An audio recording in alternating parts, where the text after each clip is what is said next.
వృషభ రాశి. ఈ రాశి వారికి ఈరోజు మధ్యమ స్థాయి ఫలితాలు ఉన్నాయి. శ్రమ ఎక్కువ చేయవలసి వస్తుంది. ధనపరంగా కొంత ఆదాయం తగ్గుతూ ఉంటుంది. బంధుమిత్రులతోని జాగ్రత్తగా మాట్లాడండి. తొందరపడవద్దు. ఎందుకంటే భేదాభిప్రాయాలు వచ్చే అవకాశం ఉన్నది.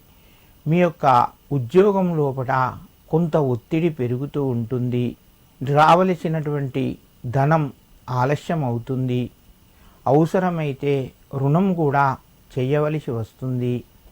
ఒక శుభవార్తను వినే అవకాశం కూడా ఉన్నది. వృషభ రాశి వారు ఈరోజు ఆంజనేయ స్వామికి ఏదైనా సింధూరాన్ని కొంత సమర్పించి మీ యొక్క పనులు ప్రారంభించండి. మీకు మరింత శుభయోగం కలుగుతూ ఉంటుంది.